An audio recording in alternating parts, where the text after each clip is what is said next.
The defendant may remain seated. On Monday the 12th of September 2022, this case was listed for trial and a panel of jurors selected. Those jurors were sent away until later that same week.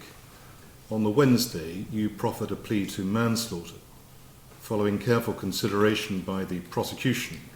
When rearranged, you pleaded guilty to the manslaughter of Judy Constant. No oral or written basis of plea was proffered.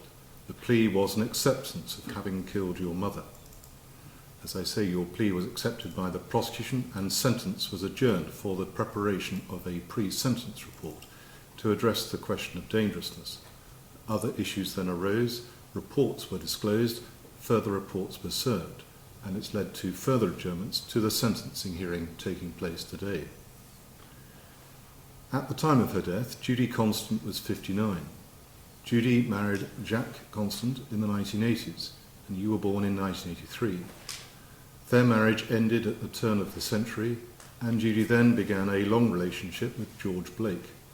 That relationship ended in 2013. The relationship between you and your mother was a very troubled one, with a history of violence and abuse by you towards her. In moving victim impact statements, Judy's sisters speak of their loss. They express concerns as to your behaviour towards their sister over many years, whilst they take some comfort that by your plea you have acknowledged your guilt for Judy's death. They also speak of the impact on each of them and of what Judy suffered over her life. No sentence the court can pass can ever reflect the deep depth of grief suffered by Judy's sisters, her wider family or friends. On the 3rd of July 2018, you caused injuries to your mother that were to prove fatal. A few days earlier, the relationship between you and your then partner, Ivana Bilakova, had come to an end.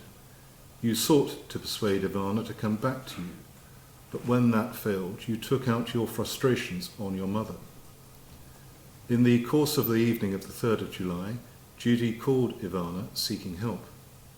Ivana then called the police, who attended the flat where you and your mother were living. The police arrived just before 11 p.m. They saw injuries to her and suspected that you had assaulted her. You were arrested and taken to the police station. Police and ambulance personnel sought to persuade Judy to go to the hospital, but she refused. She was left alone in the flat just before 2:30 a.m. on the 4th of July. Later on the 4th of July, Judy's sisters were unable to make contact with her, and so they got in touch with Jack Constant. He arrived at Judy's home to find that she had died. The post-mortem examination revealed Judy to be in a very poor state of health as a result of her alcoholism. The cause of death was blunt force trauma to the head, face, neck, torso and abdomen, along with the impact to her body of her long-term alcoholism. When Judy was living with George Blake, you lived in her flat in Holloway. When her relationship with George ended, Judy needed to return to her home, which meant moving into her flat with you. That led to many arguments. On several occasions, the housing association that owned the flat told Judy that you were not a suitable tenant, and that if you did not vacate the flat so she could move back in, she would lose the property. I'm going to read part of a handwritten note to you from Judy that dates back to October 2013. Due to various circumstances that have been arising throughout the years, you've been living under my roof. I have been advised by my social worker and housing association that you must find your own accommodation. As I'm moving back in my house, it will not be suitable for us to live under the same roof, as you have been so violent towards me for so long. My health is at great risk while you are still at Marlborough Road. I will not tolerate your behaviour no longer. You have abused me for too long.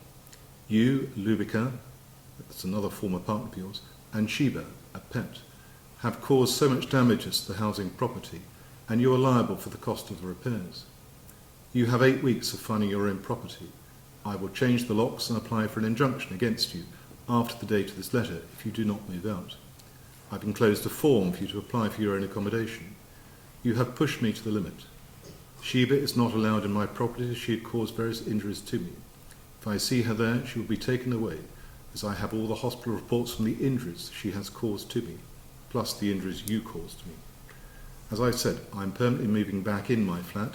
I need you to leave as soon as possible. Social services records confirm Judy sought assistance in getting you to move out. She told her social worker that you had not assaulted her, although she did say you had pulled her hair, that she didn't want the police involved and didn't want to get you into any trouble. An entry of the 15th of August 2013 indicates she had a black eye. She gave an account of having fallen down the stairs and also that the dog had jumped and knocked her in the face. In 2014, Judy spent several months in intensive care. When discharged, she went to live with her mother, and you continued to live in the flat in Holloway. You then began a relationship with Alessandra Bernardi, and the two of you married in 2016. That marriage did not last long. You separated the following year, and divorce proceedings commenced. You were said to be nasty, controlling, violent towards your wife, and began to abuse anabolic steroids. By the time of your mother's death, you were very muscular. Miss Bernardi noted changes in you, and when you began to take steroids, and felt that they made you edgy and angry. In 2015, you were violent to Miss Bernardi. You grabbed her hair, forcing her down onto the bed, threw punches at her, and then kicked her in the ribs. Although Miss Bernardi went to hospital, she refused to call the police. As part of this investigation, Miss Bernardi provided the police with photographs of the injuries she sustained. Although the relationship between the two of you continued, it appears that violence also continued but was not reported to the police. You threatened Miss Bernardi that if she reported matters, she would lose the dog, or that you would hurt her. The last time you were violent to her was in May 2017, after which she left. The final straw had come just a month or so after the only time Miss Bernardi saw you assault your mother. On a Sunday afternoon, Miss Bernardi had been out, and when she returned, she heard you shouting. She found you with Judy Constant, who was on the bed, and saw you punch your mother in the head. When she told you to stop, you responded, "I hate her. I wish she was dead." Miss Bernardi was left looking after Judy. When she said she would call the police, Judy told her not to. In January 2018, Ivana Belikova moved to the United Kingdom from the Czech Republic. She was looking for accommodation. You were seeking to rent out a bedroom in your mother's flat, and Ivana rented the room. Within a very short time, the two of you were in a relationship. Although things were good at first, arguments began, and you were violent towards her, especially when you had been drinking, which became more frequent. Judy's mother died in 2018. One consequence was that she would again have to return to her flat, where you were still living. For a brief period, she moved in with her ex-partner George Blake, but her drinking was too much for him to deal with, and so she moved back to her own flat. That was something you were extremely unhappy about. Texts sent in May and June 2018 show the nature of your feelings. Comments such as hoping she would die and go to hell. Ivana says that the two of you were arguing all the time. She said that you told her that your mother had hit you when you were a child. On the 26th of May 2018, Ivana went out with a friend. The two of you exchanged messages. You accused Ivana of making herself pretty to go out, not for you, but for someone else, and that you were ending their relationship. Ivana received calls from Judy, saying that you were playing loud music and going crazy, and asking what time Ivana would be home. Ivana did not get home until late, but as soon as she was back, you started arguing with her. Judy came to the room that you and Ivana shared, trying to get in. You shouted at her to leave the two of you alone. Ivana was on the bed whilst you argued with Judy, grabbing her by the clothing, shaking her, accusing her of trying to interfere in your relationship. You slapped Judy in the face, and Ivana thought that you had cut your mother's lip. Ivana then went from the bedroom to the landing and saw that Judy was sat on the floor at the bottom of the stairs, with you standing at the top of them. Judy got up and went into her own room. You then turned on Ivana, pulling her hair and then punching her in the right eye twice with a clenched fist. You went downstairs and, having taken a knife from the kitchen, stood on the landing outside your mother's bedroom, shouting through the door, "It's better if you died." After this, you and Ivana patched things up. You bought her a puppy. The relationship continued, but not smoothly. The final straw for her came on the morning of the 29th of June, when, after another argument, she decided she'd had enough and left. She left her possessions and went to stay with a friend, Martina. The effect of her departure upon you was dramatic. Over the course of the weekend, you bombarded Ivana with calls, text and video messages.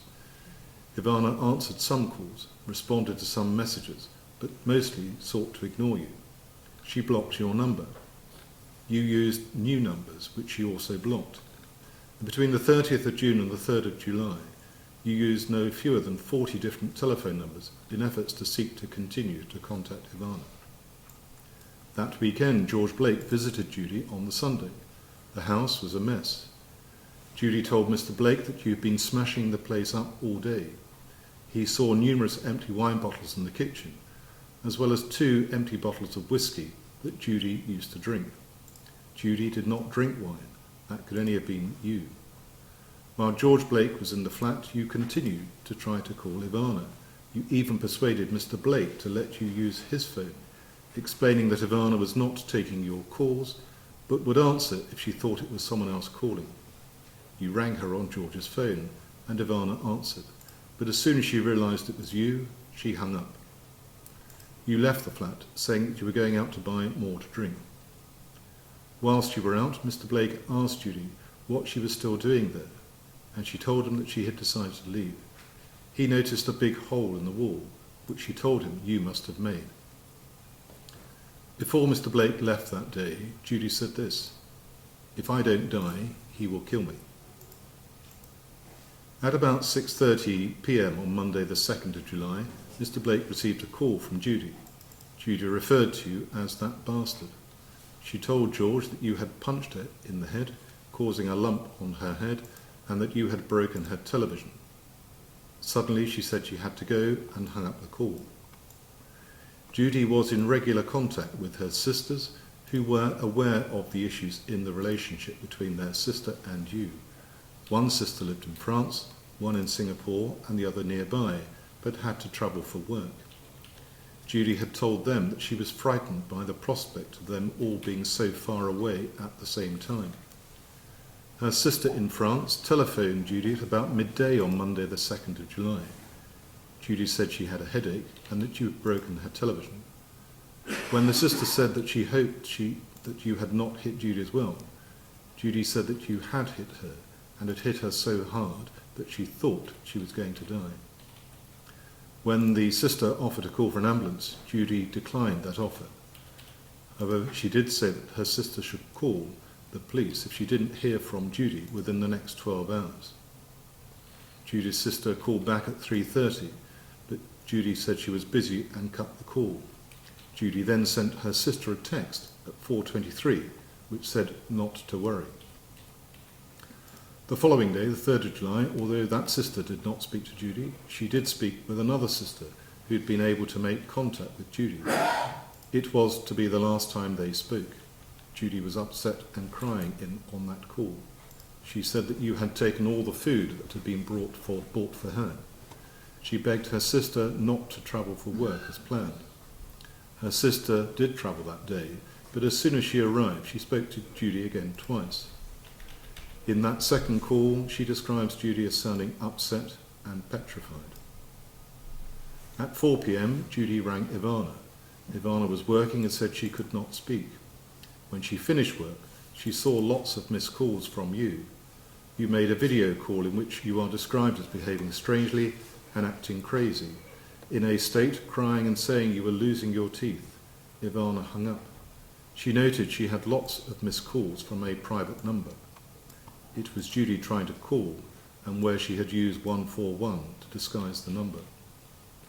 At about 9 p.m, Ivana again had a further call from a private number. The phone was put on loudspeaker. Ivana was with her friend Martina, and they both heard this: "Darren, don't do that. Don't do this to me." And, "Darren, please don't."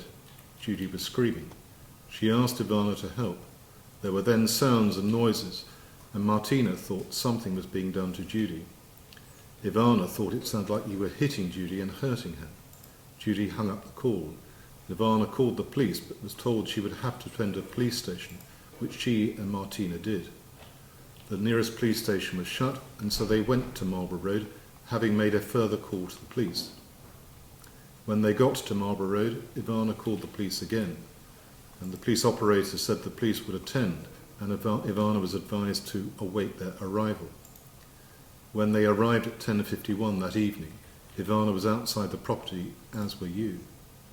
When police entered the premises, Judy was in her bedroom. She had 2 black eyes and injuries to her face. As Ivana tried to explain what she'd heard on the phone and what she believed had happened, you denied doing anything wrong and kept instructing your mother to tell the truth. Tell them I didn't do this. You also told the police that your mother self-harmed and had done this to herself. Judy backed you up, saying that she'd fallen down the stairs and you'd not done anything. She even signed a statement saying that she had tripped and fallen down the stairs whilst chasing the puppy and sustained the injuries to her face when she fell. She also made clear that she did not wish to go to the hospital.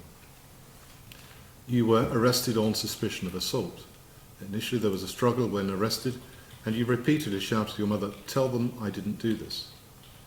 You were then taken to the police station. The ambulance personnel who attended were concerned about Judy's head injuries. Although they felt she should be taken to hospital, she refused to do so. As they could not compel her to leave against her will, she was left in her bed at about 2:23 a.m. on the morning of the 4th of July. At no point, while the police or ambulance staff were there, did Judy say anything against you. In fact, at one point, a police officer noticed the broken television and asked her to have been damaged. Her simple reply was to say it was a long story without saying more. You were interviewed by the police in the morning of the 4th of July before it was known that Judy had died. You continued to assert that your mother self-harmed and had inflicted the injuries on herself. You said that at the relevant time you'd seen her with severe bruising to her face, bleeding from the nose, because you'd gone into her bedroom.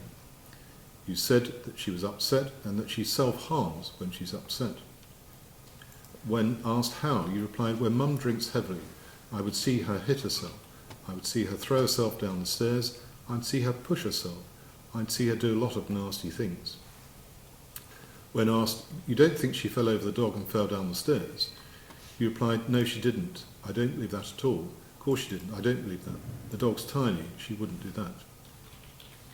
When asked about Ivana's allegation that you had punched her in the eye in May 2018, you said it was a lie. If that was the case, she would have reported it before. You suggested that she'd invented the allegation to hurt you because she had found out that you had cheated on her. You commented that you'd not taken the breakup with Ivana very well and that you were not in a good place. In the course of the morning of the 4th of July, Judy's sister, Jane, made numerous calls to her phone, leaving messages. Judy's silence was very much out of character. Due to the concerns to the lack of response, they made contact with Jacques. He went to the house to check on Judy. He arrived at 4:30, and when he got into the dress, he found her lying on the bed, cold and unresponsive. A paramedic arrived within minutes, confirmed that Judy was dead and had been for some time. You were then arrested on suspicion of murder. As I've indicated, numerous bruises and fractures were found on the post-mortem, the pattern of the injuries suggesting a strong likelihood of a blunt assault, such as by punching or kicking. And whilst Dr. Chapman notes the possibility of repeated stumbles or falls whilst intoxicated with alcohol, that may not fit with other findings. As Dr. Chapman sets out, the blunt injuries to her head, face, trunk and abdomen had played a significant part in her death. The numerous rib fractures would have made it very difficult to breathe effectively, particularly those fractures which were double fractures. You are now 39. This offence took place a month before your 35th birthday. There are a number of relevant previous convictions or cautions recorded against you. On the 21st of August 2009, a caution for common assault. There you slapped a former girlfriend twice, tried to break her Oyster card. She had slapped you and broken a keyboard. The two of you had been drinking and had argued.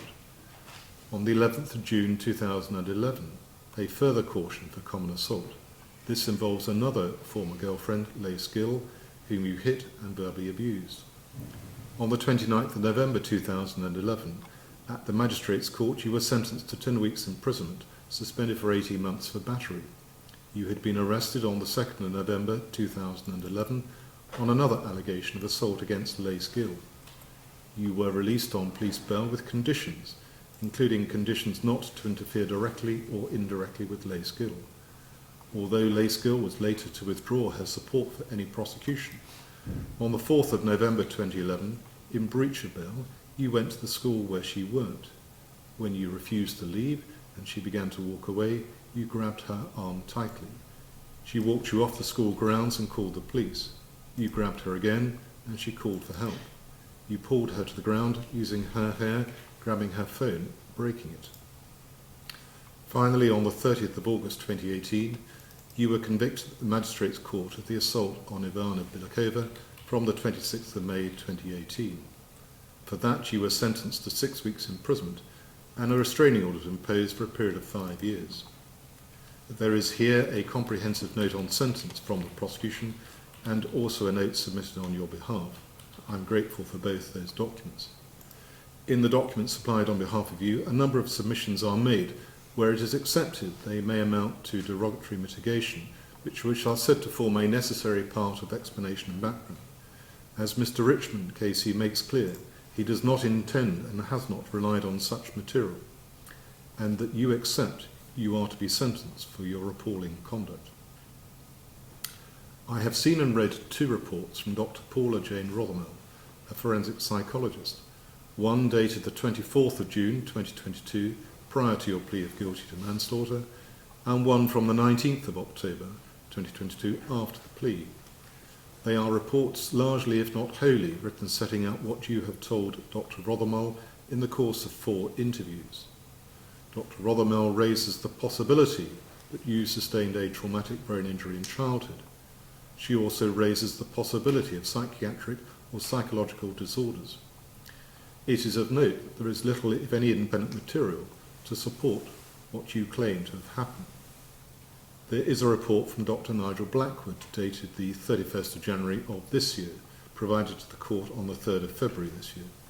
In his report, he makes clear that the only recognised medical conditions which obtained at the time of the murder were your antisocial and borderline personality disorders and substance misuse disorder. He is of the clear view that there had been no traumatic brain injury. At paragraph 11 of his report, he states as follows: the fatal assault involved a highly vulnerable victim, alcohol dependent with cirrhosis, physically frail, underweight and undernourished. The risks to his mother associated with an unlawful act of assault would have been obvious to him. He did not seek medical attention for his mother despite her obvious extensive injuries. His account of violence towards his mother appears inconsistent with the injuries sustained and documented by the pathology reports. His account of his mother's fall down the stairs has changed across time. He recognises that he contributed to the death, although minimises the extent of his violence. The extent of any remorse for his actions is rather unclear. In terms of the Sentencing Council definitive guideline for unlawful act manslaughter, in my judgment, this case comes within category B, high culpability.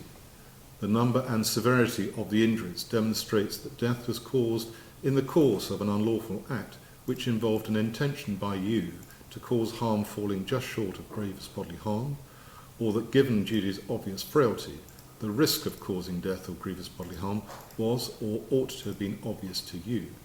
You were well aware of your mother's health problems and her frailty.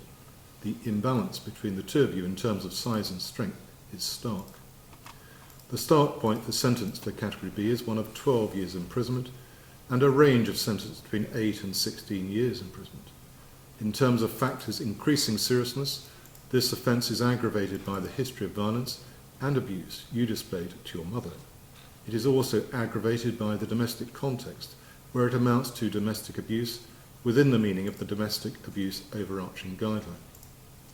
Although your previous convictions and cautions are for less serious offences, it is of great significance that you have previous cautions and previous convictions for offences involving domestic violence.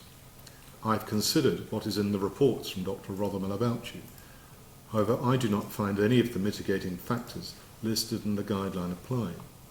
The result is to take this case to the very top of the bracket for sentence. You pleaded guilty before the trial got underway. Having considered all of the points made on your behalf about the level of credit to be provided, it is not significantly greater than 10%, but just a little more than that calculation. I have seen and read a number of references. Some of the letters are from those you have met in the period since you killed your mother, and some are from members of your family. Although each author speaks well of you and what you have done to assist them, the letters are devoid of any insight as to what you've actually done by the commission of this offence. In terms of dangerousness, the test is this: is there a significant risk to members of the public of serious harm occasioned by the commission by you of further specified offences?